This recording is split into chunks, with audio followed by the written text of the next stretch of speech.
দোতলার সামনে গাড়ি বারান্দার ডান পাশের বারান্দা দিয়ে গোকুল ঝুমকিকে অন্য একটা ঘরে নিয়ে আসা হয়েছে। ঘরটার দরজা বাইরে থেকে বন্ধ করে দিয়েছে। এ ঘরের চেহারা অন্যরকম। শোবার বড় খাটে মোটা গদির পরিষ্কার বিছানা, চেয়ার আছে দুটো, একটা ড্রেসিং টেবিলের বড় আয়না। ড্রেসিং টেবিলটায় বলতে গেলে কিছুই নেই, একটা পাউডার আর কোল্ড ক্রিমের কৌটো। ছোট একটা টেবিলে ঢাকা দেওয়া জলের জাগ, একটি গেলাস। খাটের কাছে একটা ছোট তেপায়ার ওপর রয়েছে টেলিফোন। এ ঘরের দরজা বাইরে থেকে বন্ধ করে দিতেই গোকুল ঝুমকিকে বলল, শোনো ঝুমকি, যত বিপদে আসুক একটুও ভয় পাবে না। ভয় পেলে কিন্তু সব ভেস্তে যাবে। আমি লোকটাকে যা বলেছি তাতে ও বেশ দুশ্চিন্তায় পড়ে গেছে। আমরা না বুঝে সত্যি বাঘের খাঁচায় ঢুকে পড়েছি, কিন্তু এখন কিভাবে পালানো যায়, এখন সেই পথ দেখতে হবে। কিন্তু গোকুল, পালাবার আগেই হয়তো লোকটা আমাদের সাপের মুখে ছেড়ে দিয়ে মেরে ফেলবে। ঝুমকির গলা বন্ধ হয়ে এলো, চোখে জল। গোকুল বলল, এভাবে সাহস হারিয়ে ফেললে চলবে না। চলো জানালা দিয়ে বাইরের দিকে দেখি, দেখো তো তুমি জায়গাটা চিনতে পারো কিনা। এ ঘরেও দুটো জানলা আছে। একটা জানলার খুব কাছ ঘেঁষেই উঠেছে একটি সুপুরি গাছ। সুপুরি গাছে থোকা থোকা হলুদ রঙের সুপুরি ধরেছে। ঝুমকি গোকুলের গা ঘেঁষে জানলা দিয়ে বাইরে তাকালো। তাকিয়েই অবাক হয়ে বলল, এই জায়গাটা তো রিয়া সামথিয়া মনে হচ্ছে। সেজন্যই লোকটা তোমার মিথ্যে কথা ধরে ফেলেছে। গোকুল হেসে বলল, আর লোকটা তোমাকে খুব বোকা ভেবেছে। এখান থেকে রেলবং কত দূর? এই জায়গাটা যদি রিয়া সামথিয়ায় হয় তাহলে আমাদের রেলবং দূরে আছে। এখানে যে কোনো বাঙালি থাকতে পারে, আমি জানতুমই না। বিবস লোকটা বাঙালি কিনা তারই বা ঠিক কে? ও বাংলায় কথা বলছে বটে, কিন্তু ও যেরকম লোক হয়তো অনেক ভাষাতেই কথা বলতে পারে। তবে ওকে আমি বানিয়ে বানিয়ে এমন মিথ্যে কথা বলেছি যাতে ও খুব ভাবনায় পড়ে গেছে। তুমি লোকটাকে MLS 984 গাড়ির কথা বলে দিলে? হ্যাঁ, আমি ইচ্ছে করেই বলেছি। দেখলুম গাড়িটার নাম্বার শুনেই ওর মুখটা কেমন ফ্যাকাশে হয়ে গেল। তার মানে ও বুঝেছে ও আসল ব্যাপারটা ধরা পড়ে গেছে। তবে লোকটা খুব চালাক। আমার কথায় ও পুরোপুরি বিশ্বাস করেনি, অথচ মিথ্যে বলে উড়িয়ে দিতেও পারেনি। কিন্তু ঝুমকি, এখন একটা ঘরে তুমি আর আমি আছি। এ ঘরে একটা টেলিফোন রয়েছে। তোমাদের বাড়ির ফোন নাম্বার কি তোমার মনে আছে? ঝুমকি ঘাড় কাত করে বলল, আছে। তাহলে দেখো তো বাড়িতে একটা ফোন করা যায় কিনা। বলেই গোকুলের মনে খটকা লাগলো। আবার বলল, কিন্তু জেনে শুনে লোকটা টেলিফোনের ঘরে আমাদের ঢুকিয়েছে। ও কি ভাবেনি আমরা টেলিফোন করতে পারি? ঝুমকি খাটের কাছে রাখা টেলিফোনের দিকে এগিয়ে যেতে যেতে বলল, দেখি আগে টেলিফোনটা ঠিক আছে কিনা। ও রিসিভার তুলে কানে ঠেকালো। খুশিতে চোখ দুটো জল জ্বলিয়ে উঠল। বলল, গোকুল, টেলিফোনটা ঠিক আছে। গোকুলের চোখে সন্দেহ থাকলেও বলল, তাহলে ডায়াল করো। ঝুমকি বাড়ির নাম্বার ডায়াল করলো। ওপারে টেলিফোন বাজছে। খুশিতে ওর মুখ ঝলসে উঠল, কিন্তু পর মুহূর্তেই মুখটা অন্ধকার হয়ে গেল। বলল, আমাদের বাড়ি থেকে লাইনটা কেউ ধরেছিল, হঠাৎ কেটে গেল। কেটে যায়নি, কেটে দিয়েছে। গোকুল ঝুমকির হাত থেকে রিসিভারটা নিয়ে কানে ঠেকালো। টেলিফোন একেবারে নিঃশব্দ নয়, খুব অস্পষ্ট স্বরে কারা যেন কথা বলছে। কিন্তু এত অস্পষ্ট, কোন ভাষায় কথা বলছে তাও বোঝার উপায় নেই। ও রিসিভারটা নামিয়ে রাখলো। বলল, আমার মনে হচ্ছে টেলিফোনটা লাইন অন্য কোনো ঘরে আছে। এখান থেকে রিং করলে সে ঘরেও বাজে। ঝুমকি পা ঝুলিয়ে খাটে বসল। বাইরে ক্রমেই দিনের আলো কমে আসছে, ঘনিয়ে আসছে সন্ধ্যা। গোকুলের চোখের সামনে মা, বাবা, বিমল কাকা, তাঁর বাবা মা, ঝুমকির মা, সকলের মুখগুলো ভেসে উঠল। আজই ও কলকাতা থেকে শিলংয়ে পৌঁছেছে, আর আজই এমন একটা কাণ্ড, যে জায়গার ও কিছুই চেনে না। ঝুমকি ওর চেয়ে ছোট, ও আর কতটুকু জানে। আর যেরকম লোকের পাল্লায় ওরা পড়েছে, সে একজন ভয়ঙ্কর মানুষ। কি আছে ওদের কপালে কে জানে। ওর মন দুশ্চিন্তায়, ভয়ে আর সকলের মুখ মনে করে কিছুক্ষণের জন্য কেমন দিশেহারা হয়ে পড়ল। চুপচাপ দাঁড়িয়ে থেকে ও জানলার দিকে যেতে গিয়ে ঘরের আরেকটা দরজার দিকে চোখ পড়ল। কার্পেটের ওপর দিয়ে ও সেই দরজাটার হাতল ঘোরালো। দেখা গেল সেটা বাথরুম। সিমেন্টের মেঝে আর ইটের দেওয়াল। দেখা গেল আর একটা ছোট দরজা রয়েছে। ভেতরে ঢুকে সেই দরজার হাতল ঘোরালো, কিন্তু দরজা খুলল না। একটু উঁচুতে একটা ছোট জানলা রয়েছে। গোকুল সেই জানলার কাছে গিয়ে বাইরে দেখল। এবারেরই সেই সামনের দিকের বাগান, সবুজ লন, ফুলের গাছ আর পাইন গাছ। বন্ধ গেটের এপারে ছাগলদারির মতোই একজন জিন্স আর টপ গায়ে দাঁড়িয়ে আছে। তার ছাগলদারি নেই, চেহারাটা তেমন খারাপও নয়। মাথায় ক্যাপ, তার কোমরে কেবল কুকরি নেই, গলায় ঝুলছে একটা ব্রেন গান। গেটের একটা ছোট ফোকর দিয়ে সে মাঝে মাঝে বাইরের দিকে দেখছে। গোকুল সরে এলো, বাথরুম থেকে বেরিয়ে এসে দরজা টেনে বন্ধ করে দিল। ঝুমকি দাঁড়িয়েছিল সুপুরি গাছের সামনের জানলায়। গোকুল গিয়ে ওর পাশে দাঁড়ালো। ঝুমকি কিছু বলবার জন্য মুখ খুলতেই টেলিফোনে টিং টিং শব্দ বেজে উঠল। থামল না, বাজতেই লাগলো। গোকুল গিয়ে রিসিভারটা তুলে বলল, হ্যালো, গোকুল বলছো? গোকুল প্রথমে চমকে উঠল, তারপরেই বুঝল বি বস কথা বলছে। ও বলল, হ্যাঁ। ঝুমকি ওদের বাড়িতে টেলিফোন করেছিল।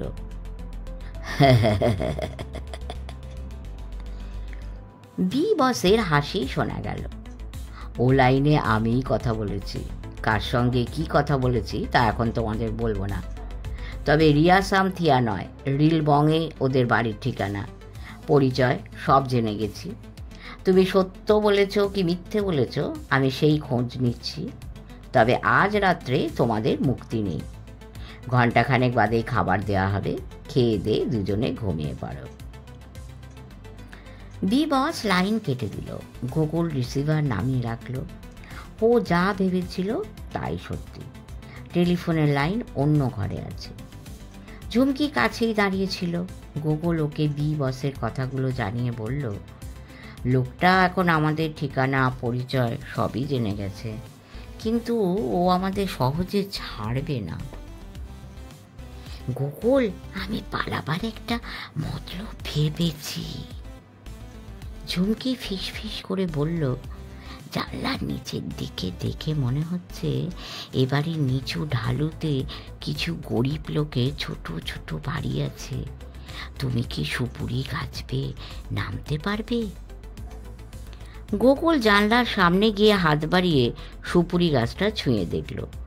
নিচের দিকে তাকিয়ে দেখে বলল, কিন্তু সুপুরি গাছটা তো এ বাড়ির মধ্যে।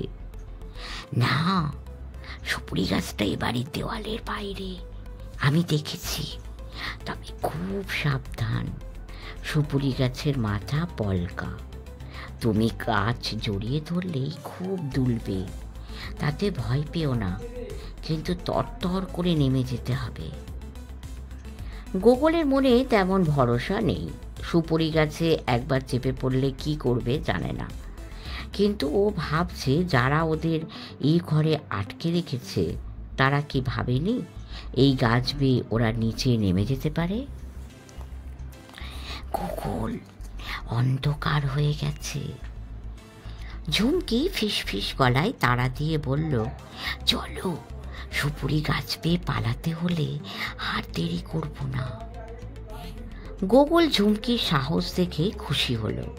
ও বলল, এখানকার ব্যাপার আমি ভালো জানি নে, তুমি যা বলবে তাই করব। সরু আছে, আগে আমি গাছে উঠছি, যখন অর্ধেক নেমে যাব তখন তুমি গাছে চাপবে, পারবে তো? পারতেই হবে। 1 মিনিট দাঁড়াও, এই ঘরের দরজাটা ভেতর থেকে বন্ধ করে দিই, কেউ এসে পড়লে পালানো যাবে না। গোকুল দরজার কাছে গিয়ে ভেতর থেকে ছিটকিনি দিল। বাইরে থেকে ওরা বন্ধ করে রেখেছে। গোকুল দেখল ঝুমকি জুতো পায়ে অনায়াসে সুপুরি গাছটা 2 হাতে জড়িয়ে ধরে পা দুটো তুলে নিল। গাছের মাথা তুলে উঠল। ঝুমকি তত্তরিয়ে নামতে লাগলো। বাইরে অন্ধকার হয়ে এসেছে, ঝুমকিকে অস্পষ্ট দেখাচ্ছে। গোকুলের বুকের মধ্যে ধক ধক করছে। ঝুমকির মতোই ও সুপুরি গাছ জড়িয়ে ধরল, পা তুলে নিল। গাছের গায়ে জড়িয়ে ধরতেই মনে হলো মাথাটা ঘুরে গেল, কিন্তু ও শক্ত করে গাছ চেপে ধরে রাখল। খট খট খট দরজায় ধাক্কা পড়ছে। গোকুল ঝুমকির মতো তত্তরিয়ে নামতে পারছে না, তবে তাড়াতাড়ি নামবার চেষ্টা করল। দরজার ধাক্কার শব্দ আরো জোরে ভেসে আসছে। গোকুল অর্ধেকের বেশি নেমে পড়েছে। তখন দুম করে একটা শব্দ ভেসে এলো, মনে হলো গুলির শব্দ। গোকুল প্রায় মাটি ছুঁতে চলেছে। ঠিক তখনই সাপের ছোবলের মতো ওর গায়ে টর্চ লাইটের তীব্র আলো পড়ল। ও গাছ ছেড়ে একপাশে লাফিয়ে পড়ল, আর সঙ্গে সঙ্গে কয়েকটা বন্দুকের গুলি ছিটকে এলো। ঝুমকি গোকুলের একটা হাত ধরে সামনে ছোট বাড়িটার আড়ালে চলে গেল। বাড়িটার ছোট বাগান ঘেরা উঠোনে বসে কয়েকজন কথাবার্তা বলছিল। তারা সবাই গুলির শব্দে উঠে পড়েছে। গোকুল আর ঝুমকিকে দেখে একজন পাহাড়ি ভাষায় কিছু বলল। ঝুমকি পাহাড়ি ভাষায় জবাব দিয়ে গোকুলের হাত ধরে অন্ধকারে নিচের আঁকাবাঁকা পথে ছুটতে লাগলো।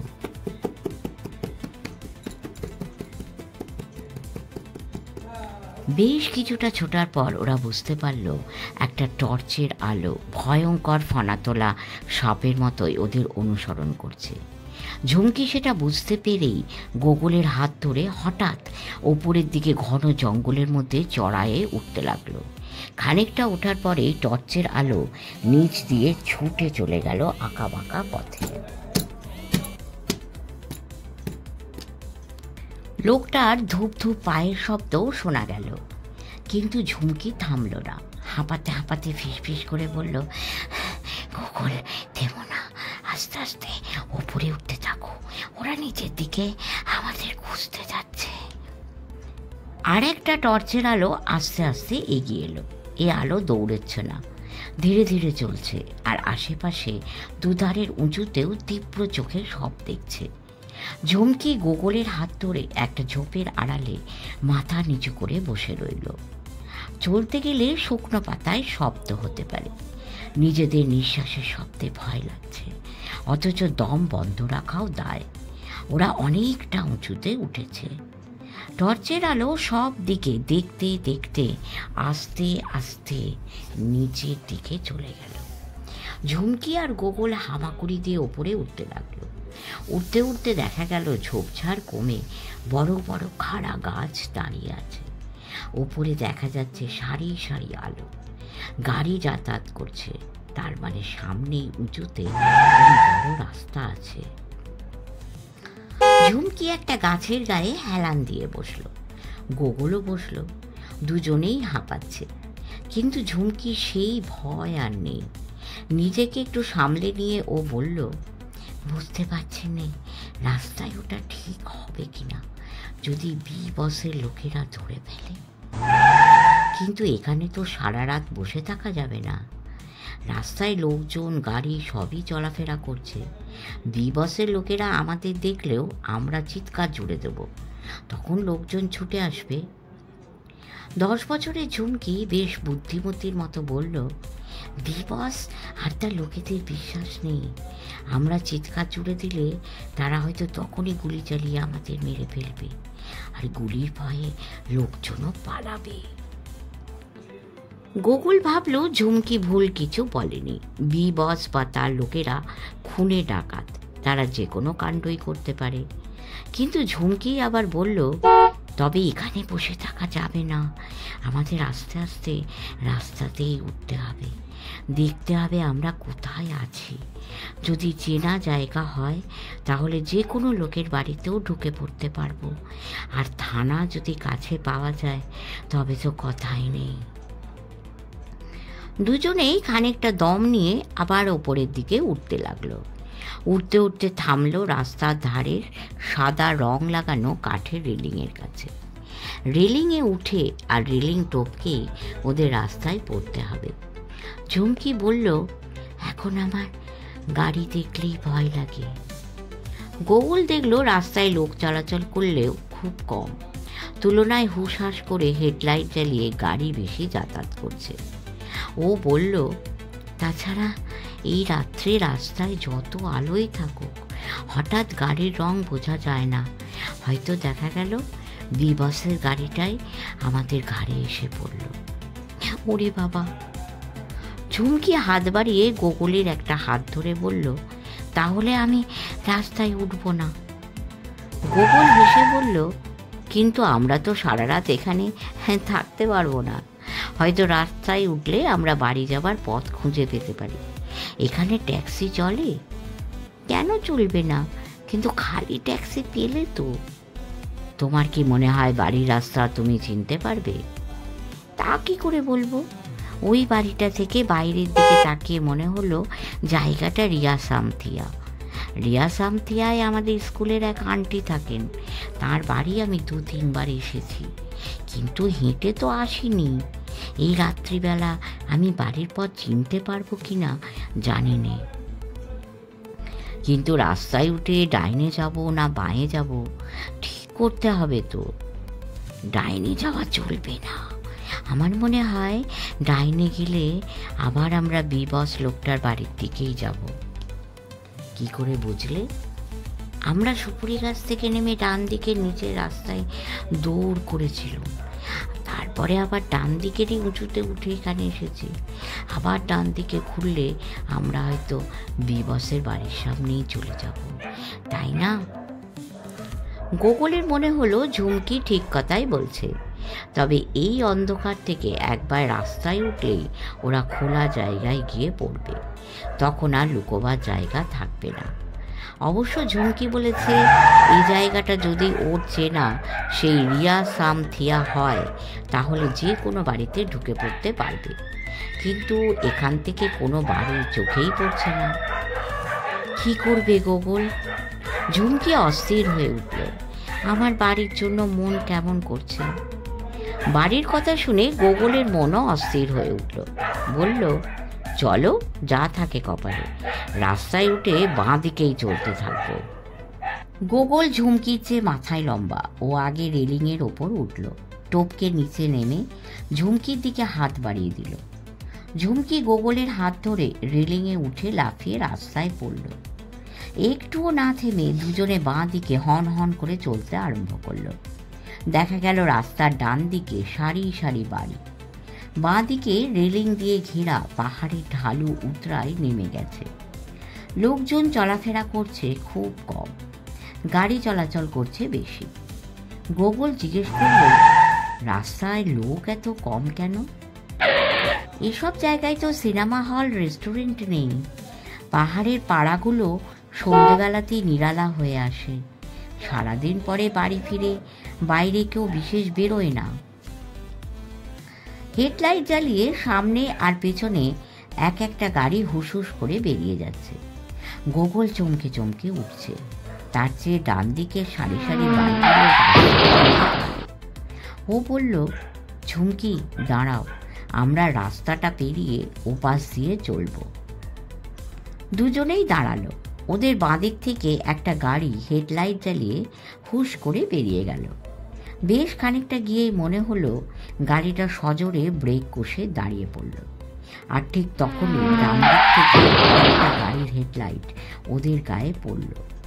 গাড়িটা চলে গেলেই ওরা রাস্তা পেরোবে, কিন্তু তা আর হলো না। গাড়িটা এসে একেবারে যেন ওদের গায়ে পড়ল, আর পিছনের দরজা খুলেই বিদ্যুৎ চমকের মতন ঝাঁপিয়ে পড়ল একটা লোক।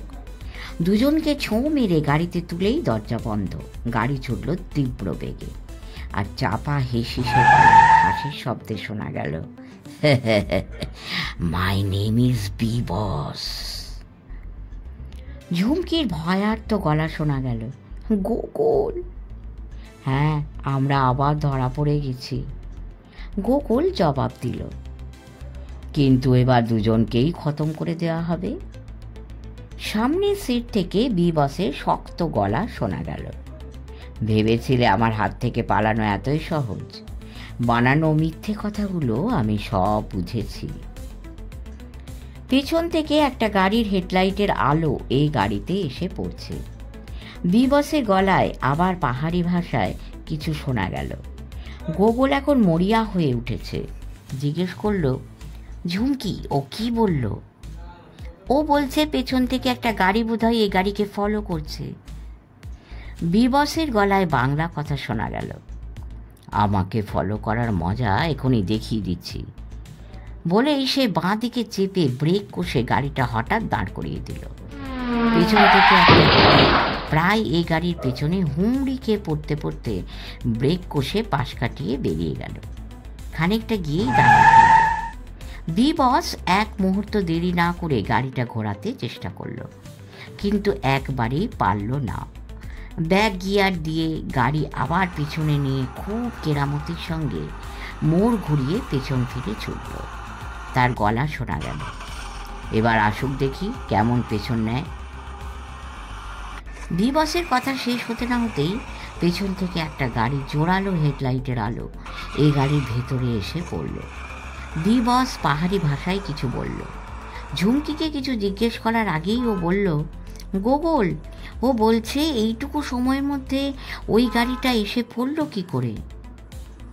পিছনের গাড়িটা তখন পাশ চেয়ে আলো সংকেত করতে আরম্ভ করেছে। গোকুল ভাবলেও বি বস কথাটা অবশ্য মিথ্যে বলেনি। সেই গাড়িটা হলে পেছনে মোড় ঘুরে এত তাড়াতাড়ি আসা সম্ভব হতো না। গাড়ির ভেতর যে লোকটা ওর হাত শক্ত করে ধরে রেখেছে সে ছাগলদারি নয়, অন্য একটা লোক। পেছন থেকে আলো পড়ায় লোকটার মুখ ভালো করে দেখা যাচ্ছে না। মনে হচ্ছে এর মাথার চুল বেশ লম্বা, পরনে একই রকম জিন্স আর টপ। পিছনের গাড়িটা ক্রমাগতই রাস্তা ছেড়ে দেওয়ার জন্য আলো সংকেত করে যাচ্ছে। বি বস পাহাড়ি ভাষায় আবার কিছু বলল। ঝুমকি দোভাষীর মতো তক্ষুনি বলে দিল, ও এই লোকটাকে জিজ্ঞেস করছে কি করবে, পিছনের গাড়িটাকে সাইড দেবে না দেবে না। পাহাড়ি লোকটা যা বলল ঝুমকি তাও বলে দিল। এই লোকটা বলছে পেছনের গাড়িটা হয়তো সেই গাড়িটা নয়, সেই গাড়িটা ছিল অ্যাম্বাসাডার। অ্যাম্বাসাডার এত তাড়াতাড়ি ছুটে আসতে পারে না। পিছনের গাড়িটা যেভাবে ছুটে আসছে নিশ্চয়ই বিদেশি গাড়ি হবে। গোকুল বুঝলো পাহাড়ি লোকটা ভুল কিছু বলেনি। বি বসে টয়োটা যেরকম শাঁ শাঁ করে চলেছে সেই তুলনায় পেছনের গাড়িটা একটুও কম জোরে আসছে না। গোকুল দেখতে পাচ্ছে ফাঁকা রাস্তায় বি বস ঘন্টায় 80 কিলোমিটার বেগে গাড়ি চালাচ্ছে। মিটারের কাঁটা তাই দেখাচ্ছে। পিছনের গাড়িটা তার চেয়ে কিছু কম বেগে আসছে না, আরও জোরে যাবার জন্য ঘন ঘন আলোর সংকেতে পথ চাইছে। গোকুল টের পাচ্ছে ওকে ধরে রাখা সাঁড়াশির মতো শক্ত হাত যেন একটু কমজোরি হয়ে আসছে। পাহাড়ি লোকটা কিছু বলল। গোকুল তার মধ্যে বস শব্দটা বুঝতে পারল। ঝুমকি তৎক্ষণাৎ জানিয়ে দিল, এই লোকটা বলছে বস পেছনের গাড়িটার পথ ছেড়ে দিন, সেরকম বেগতিক দেখলে সোজা গুলি চালাবো। তার মানে পাহাড়ি লোকটার কাছে বন্দুক আছে, কিন্তু বন্দুক দেখা যাচ্ছে না। তাহলে ওর কোমরে রিভলভার অথবা পিস্তল আছে। বি বস গাড়ি বাঁয়ে সরিয়ে নিচ্ছে। পেছনের গাড়িটা একবারও হর্ন বাজায়নি। পাশ পেয়েই সাঁ করে বেরিয়ে গেল। খানিকটা গিয়েই গাড়িটার গতি গেল কমে। বি বস পাহাড়ি ভাষায় কিছু বলল। ঝুমকি তক্ষুনি বলে দিল, ও বলছে ব্যাপার মোটেই সুবিধের মনে হচ্ছে না, রেডি হও। গোগল দেখলো পাহাড়ি লোকটা ওর হাতে বেশ ঢিল দিয়েছে। ও কি করতে চায় সে কথা ঝুমকিকে বলা যাচ্ছে না। লোকটা ধরে রয়েছে ওর ডান হাত। ও বাঁ হাত দিয়ে গাড়ির হাতলটা একবার দেখে নিল, লক করা নেই, কিন্তু গাড়ির দরজা খোলার কোনো মতলব ওর নেই। এই সময় পাহাড়ি লোকটা নিজেই ডান হাতে ঝুমকিকে ধরে গোগলের পাশে সরিয়ে দিল। সামনে এগিয়ে যাওয়া গাড়িটার গতি আরও কমে এসেছে। এবার বি বস পাশ চেয়ে আলোর সংকেত করল, কিন্তু সামনের বিদেশে তৈরি গাড়িটা রাস্তা জুড়ে চলেছে যেন ঘন্টায় 5 কিলোমিটার গতিতে। বি বস বলল, নাম্বার 4 রেডি। Yes boss. পাহাড়ি লোকটা ইংরেজিতে বলল। তার ডান হাতে একটা রিভলভার। বি বস আবার পাহাড়ি ভাষায় কিছু বলল। ঝুমকি তৎক্ষণাৎ জানিয়ে দিল, ও বলছে গাড়িটা হঠাৎ থামিয়ে ব্যাক করে ঘুরে চলে যাবে কিনা, আগের গাড়িটাকে যেরকম জব্দ করে চলে এসেছিল। বি বস ঝেঁঝে কিছু বলে উঠল। পাহাড়ি লোকটা হঠাৎ বাঁ হাত দিয়ে ঝুমকির গালে একটা থাপ্পড় মারল। সামনের গাড়িটা আরও গতি কমিয়ে দিয়েছে। গোগল সুযোগটা ছাড়ল না, যেন পাহাড়ি লোকটাকে পাল্টা মারবে বলে হাত তুলে আচমকা লাট্টু গিয়ারের মাঝখান দিয়ে ঝাঁপিয়ে পড়ল বি বসের ওপর।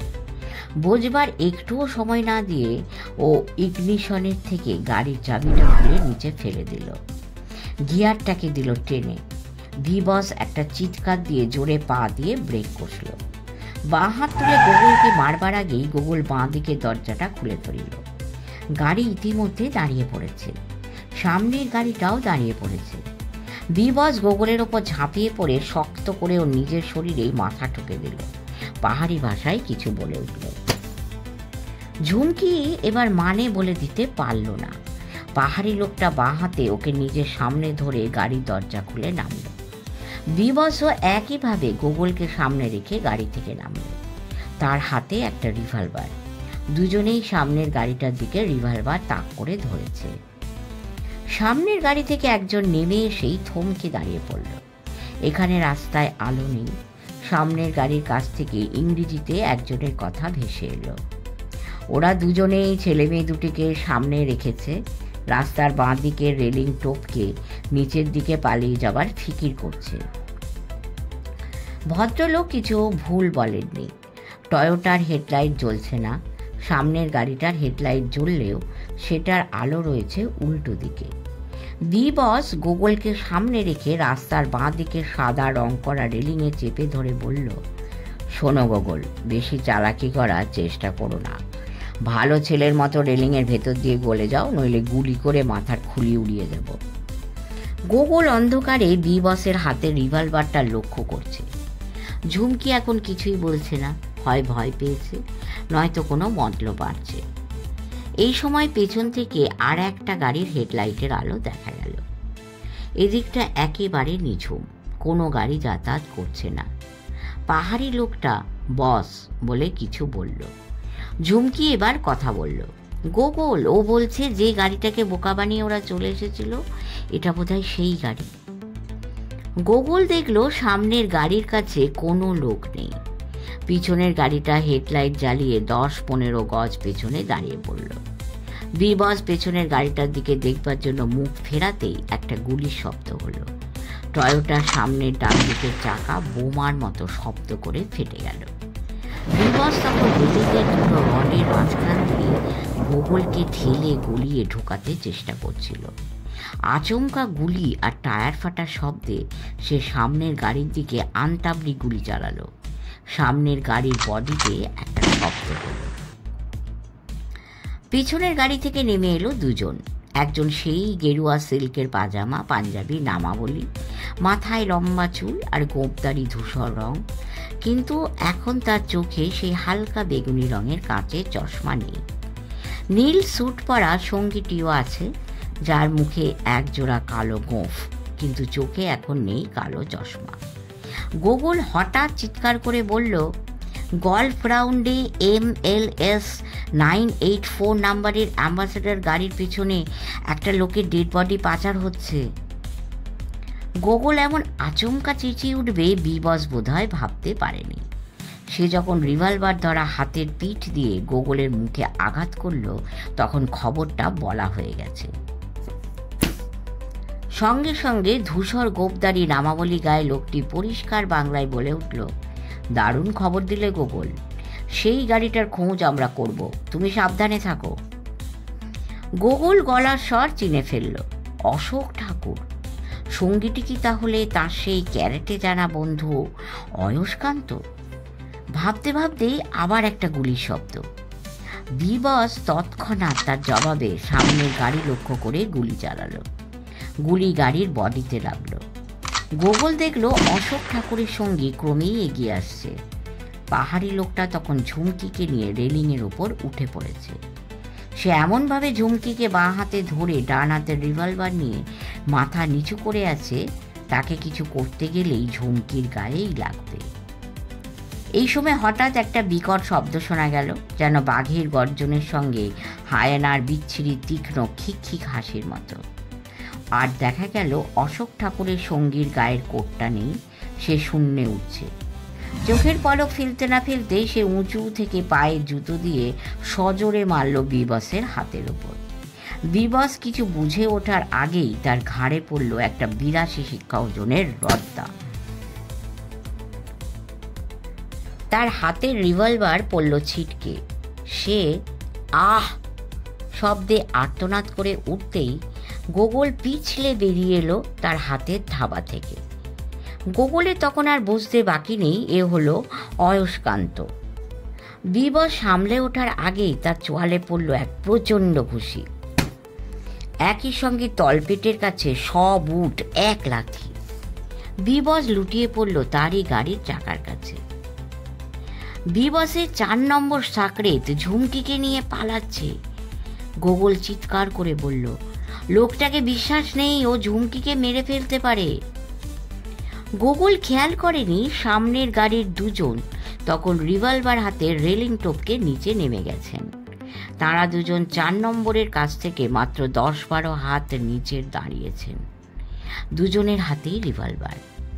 অয়স্কান্ত সেদিকে তাকালো। পেছনের গাড়ির হেডলাইটের আলোয় অশোক ঠাকুরের সঙ্গে তার চোখাচোখি হলো। এখন অশোক ঠাকুরের হাতেও চকচক করছে একটা রিভলভার। পায়ে পায়ে এগিয়ে চলেছেন 4 নম্বরের দিকে।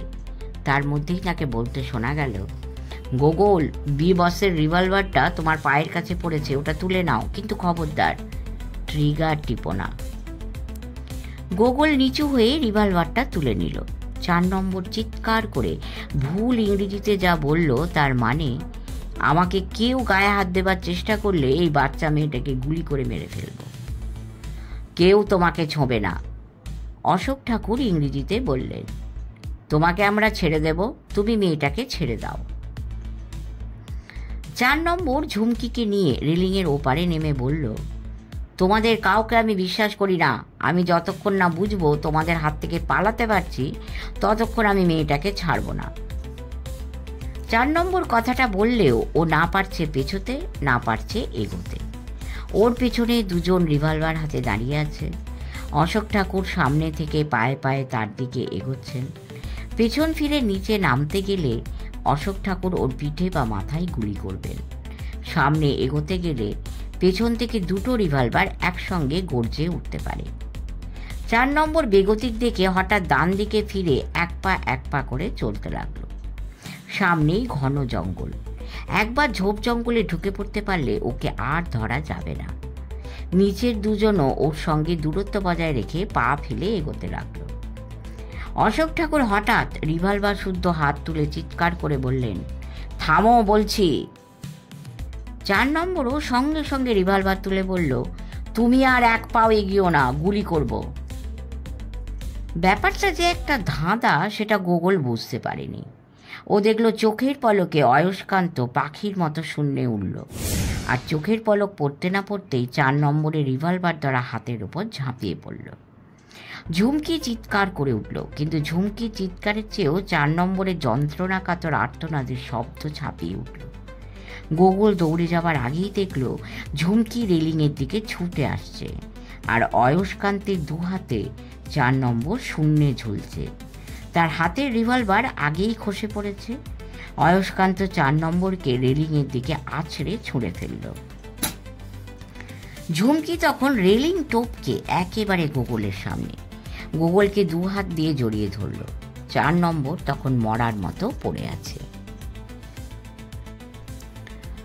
সামনে চলেছে বিদেশে তৈরি গাড়িটা, পেছনে চলেছে অ্যাম্বাসেডর। সামনের গাড়িতে তুলে নেওয়া হয়েছে অচৈতন্য ভি বসকে। অশোক ঠাকুর আর অয়স্কান্তর সঙ্গে অ্যাম্বাসেডারে চলেছে গোগল আর ঝুমকি। গোগল এই অ্যাম্বাসেডর গাড়িটাই রংপোতে দেখেছিল ছদ্মবেশী অশোক ঠাকুর আর অয়স্কান্তকে। এখন দুজনের কারোরই ছদ্মবেশ নেই। অশোক ঠাকুর তার চুল দাড়ি গোঁফ খুলে ফেলেছেন, কেবল পোশাকটাই গায়ে আছে। অয়স্কান্তও তার গোঁফ জোড়া খুলে নিয়েছে, কিন্তু দুজনেরই মুখ গম্ভীর। অশোক ঠাকুর বলছেন, বুঝলে গোগল, যতক্ষণ না MLS 984 গাড়ি খুঁজে পাওয়া যাচ্ছে ততক্ষণ আমাদের শান্তি নেই। তোমরা বা আমরা কেউ জানি নে কালো অ্যাম্বাসেডারের সঙ্গে বি বসের কোনো দোস্তি বা কারচুপি আছে কিনা। তবে তোমাকে সত্যি ধন্যবাদ। গল্ফ গ্রাউন্ডে তুমি যে বি বসকে অ্যাম্বাসেডারের বুটে একটা কাপড় জ্বলানো মানুষের শরীরের মতো কিছু ঢুকিয়ে দিতে দেখেছিলে, এটিই হচ্ছে আসল ক্লু। কিন্তু তোমরা বি বসের গাড়িতে উঠে মারাত্মক ঝুঁকি নিয়েছিলে। আমরা তোমাদের টয়োটায় উঠতে দেখেই পিছু নিয়েছিলুম। নিলে কি হবে? বি বসের বাড়িতে কিছুতেই ঢুকতে পারছিলুম না। তোমরা যে কিভাবে পালিয়েছ সে কথা পরে শুনব। তারপরে যখন দেখলুম বি বস তার টয়োটা নিয়ে 1 মাইলের মধ্যেই 3 বার যাওয়া আসা করলো, তখন বুঝলুম তোমরা ওর বেহাত হয়েছ। আর আমরাও সেই ফাঁকে ওর সেই বিষাক্ত ভয়ঙ্কর সাপ রাখা বাড়িতে ঢুকে তোমাদের খুঁজে পাইনি, বি বসের স্ত্রীকেও পাইনি। কিন্তু আপনারা শিলংয়ে কেন এসেছেন? গোগল জিজ্ঞেস করল। আপনারা কি কিছু জানতেন? অশোক ঠাকুর হাসলেও তৎক্ষণাৎ গম্ভীর হয়ে বললেন, গোগল, যে খবর পেয়ে শিলংয়ে ছুটে এলুম সেটাই মাটি হয়ে গেছে মনে হচ্ছে। বি বসের বাঙালি বউ নীলিমা দেবী আমাকে একটা লম্বা টেলিগ্রাম করেন। তাতে তিনি জানান তাকে হত্যা করার চেষ্টা হচ্ছে, তিনি আমার সাহায্য চান। টেলিগ্রাম পেয়েই আজ চলে এসেছি। তারপরে তো বোধহয় তুমি সবই জানো। এখন আমরা কোথায় যাচ্ছি? ঝুমকি জিজ্ঞেস করল। অশোক ঠাকুর বললেন, ইংরেজবাজার থানায়। তাহলে সেখান থেকে আগেই আমি বাড়িতে একটা টেলিফোন করব। দাদু দিদা মামা সবাই ভাবছে। ঝুমকি ধরা গলায় বলল। অশোক ঠাকুর ঝুমকির মাথায় হাত রেখে বললেন, নিশ্চয়ই টেলিফোন করবে, আর ভয়ের কিছু নেই। 2টো গাড়ি ইংরেজবাজার থানায় ঢুকলো। গোগল দেখল বিমল কাকা থানার ঘরে বসে আছেন। তার মুখ শুকনো, চোখের কোল বসে গেছে। ওকে আর ঝুমকিকে দেখেই লাফ দিয়ে উঠে দাঁড়ালেন। বললেন, তোমরা কোথায় ছিলে? সব খবরই পাবেন বিমলবাবু। গোগলের দৌলতেই আমরা একজন খুনিকে ধরতে পেরেছি, কিন্তু খুনটা তার আগেই হয়ে গেছে। এটাই আফসোসের ব্যাপার। কয়েকজন ধরাধরি করে বি বসেরকে পাকড়ে থানার অফিস ঘরে নিয়ে এলো। এখন তার জ্ঞান ফিরেছে। সে টলতে টলতে হেঁটে এলো। চোয়ালের কাছে হাড় আর ঠোঁট ফুলে উঠেছে। তাকে ভেতরে কোথায় নিয়ে গেল? অশোক একজন অফিসারকে ইংরেজিতে বলল, MLS 984 গাড়ি কার, কোথায় থাকে, আমাদের এক্ষুনি জানা উচিত। বিমল কাকা তখন হতবাক হয়ে সব কাণ্ড দেখছেন। থানার ব্যস্ত সমস্ত ভাব দেখে তিনি বাড়িতে টেলিফোনও করতে পারছেন না। পুলিশ অফিসার টেলিফোনে পাহাড়ি ভাষায় কথা বলছেন। তার মধ্যে MLS 984 কথাটা বোঝা গেল। এই সময়ই একজন লম্বা চওড়া ফর্সা ভদ্রলোক অফিসে ঢুকলেন। ইংরেজিতে বললেন, আমি জোয়াই থেকে আসছি। এখনই ভারপ্রাপ্ত অফিসারকে আমি একটা জরুরি সংবাদ দিতে চাই। যে অফিসার টেলিফোনে কথা বলছিলেন তিনি কথা শেষ করে রিসিভার রেখে বললেন, আপনি তো মিস্টার মাহেসানি, তাই না? আপনার তো বড়বাজারে মস্ত দোকান আছে। ধন্যবাদ অফিসার, আপনি ঠিকই বলেছেন। আমি আজ গলফ খেলা দেখতে গিয়েছিলাম। সেখান থেকে ফিরে আমি আমার দোকানে যাই। সেখান থেকে জোয়াই যাচ্ছিলাম একটা পার্টিতে। হঠাৎ একটা চাকা পাংচার হওয়ায় আমি স্টেপনির জন্য গাড়ি দাঁড় করিয়ে পেছনের বুট খুলে দেখি তার মধ্যে কাপড়ে জড়ানো এক মহিলার ডেড বডি। অশোক ঠাকুর জিজ্ঞেস করলেন, আপনার গাড়ির নাম্বার কি MLS 984? হ্যাঁ, আপনি কি করে জানলেন? আপনি সব খবরই পাবেন, আগে আপনার গাড়ির বুট থেকে ডেড বডিটা আনা যাক। মিস্টার মাহেশানির সঙ্গে অনেকেই বেরিয়ে গেলেন। দুজন পাহাড়ি কনস্টেবল মহিলার ডেড বডি অফিসের মধ্যে মেঝেতে এনে রাখল। গায়ের ঢাকনা খুলে দেখা গেল নীলিমা দেবী চোখ বুজে আছেন, কোনো আঘাতের চিহ্ন নেই, তবে তিনি যে মৃত তা বোঝা যাচ্ছে। একজন রোগামতো ভদ্রলোক এগিয়ে এসে ইংরেজিতে বললেন, এটি আমার বোন মিসেস নীলিমা শইকিয়ার মৃতদেহ। অশোক হাঁটু মুড়ে নীলিমা দেবীর ঘাড়ের কাছে হাত দিলেন, তারপর বললেন, যা ভেবেছিলাম তাই, ঘাড় মোটকে। তিনি আর কথা শেষ করতে পারলেন না। অফিসার এগিয়ে এসে গোগল আর ঝুমকিকে দু হাতে ধরে সবাইকে দেখিয়ে বললেন, এই গোগল আর ঝুমকি ছাড়া আমরা মিসেস শইকিয়ার খুনি স্বামীকে ধরতে পারতাম না। গোগলের কাণ্ডটা খুবই আশ্চর্যের, তবে খুব সহজে কিছু ঘটেনি। গোগল আর ঝুমকি মৃত্যুর হাত থেকে বেঁচে ফিরে এসেছে, এটাও ওদেরই কৃতিত্ব। সবাই মুগ্ধ চোখে গোগল আর ঝুমকিকে দেখছে। বিমল কাকার চোখ দুটো ছলছল করছে। সকলে সব দুশ্চিন্তা, রাগ ইত্যাদি কেটে যাবার পরে গোগল সকলের সঙ্গে শিলং থেকে শুরু করে চেরাপুঞ্জি, ডাউকি, মাফলং, বিশপ আর বিডন ঝর্ণা সবই দেখেছে। আর সবই ঘোড়ার খুরের আকৃতি ওয়ার্ড লেকে দুজনে নৌকোয় চড়ে বেরিয়েছে। কলকাতা থেকে প্রথম দিন এসেই যা একটু ঝামেলায় পড়তে হয়েছিল। গোগলরা শিলংয়ে থাকতেই ওরা ঝুমকির ফটো নিয়ে সবিস্তারে সব স্থানীয় কাগজে খবর বেরিয়েছে। গোগল খবরের কাগজ পড়েই জেনেছে বি বসের আসল নাম বিকাশ শইকিয়া। সে একজন চোরা চালানকারী কেবল নয়, শিলং ও অসমের একজন মাফিয়া লিডার। তার দলের লোকেরা তাকে বি বস নামেই চিনত।